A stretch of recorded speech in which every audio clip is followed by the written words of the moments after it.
Tournament শুরুর আগেই ভারতকে চরম অপমান করল পাকিস্তান। স্টেডিয়ামে জায়গা হলো না জাতীয় পতাকার। আন্তর্জাতিক ক্রিকেটে ভারত পাকিস্তান ম্যাচ মানেই অন্যরকম উত্তেজনা। দুই দেশের মধ্যে রাজনৈতিক ও ক্রীড়াঙ্গনের প্রতিদ্বন্দ্বিতা সবসময় আলোচনার কেন্দ্রবিন্দুতে থাকে। তবে এবারের ঘটনা মাঠের খেলাকে ছাপিয়ে বিতর্কের জন্ম দিয়েছে। আসন্ন টুর্নামেন্টের জন্য পাকিস্তানের করাচিতে এক বিশাল স্টেডিয়াম সাজানো হয়েছে, যেখানে অংশগ্রহণকারী সব দেশের পতাকা ওড়ানোর কথা ছিল, কিন্তু বিস্ময়করভাবে সেখানে ভারতের জাতীয় পতাকা দেখা যায়নি।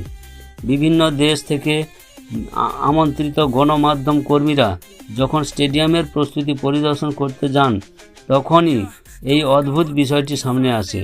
সাধারণত আন্তর্জাতিক প্রতিযোগিতায় অংশগ্রহণকারী সব দলের জাতীয় পতাকা বিশেষভাবে স্থাপন করা হয়, কিন্তু পাকিস্তানের আয়োজিত এই টুর্নামেন্টে ভারতীয় পতাকার অনুপস্থিতি সবাইকে অবাক করে দেয়। ভারতীয় সাংবাদিক ও ক্রিকেট ভক্তরা এই ঘটনায় প্রবল আপত্তি তোলেন। বিতর্ক ছড়িয়ে পড়ার পর পাকিস্তান ক্রিকেট বোর্ড এক বিবৃতি দিয়ে জানায়, এটি শুধুই একটি ভুল, ইচ্ছাকৃত কিছু নয়।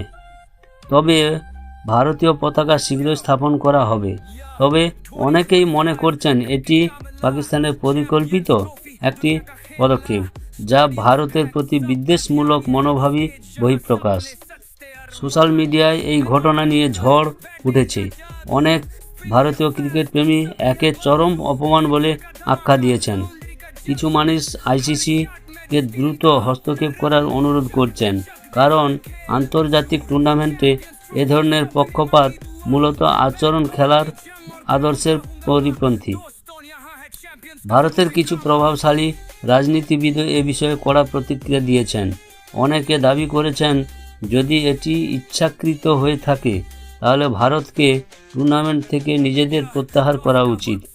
এখন প্রশ্ন উঠেছে, আইসিসি এই বিষয়ে কী সিদ্ধান্ত নেবে? এটি একটি নিরপেক্ষ ও সুষ্ঠু টুর্নামেন্ট আয়োজনের জন্য আইসিসির ভূমিকা অত্যন্ত গুরুত্বপূর্ণ। যদি ভারতীয় পতাকা ইচ্ছাকৃতভাবে বাদ দেওয়া হয়ে থাকে, তাহলে এটি আন্তর্জাতিক নিয়ম লঙ্ঘন এবং পাকিস্তানের বিরুদ্ধে শাস্তিমূলক ব্যবস্থা নেওয়া উচিত।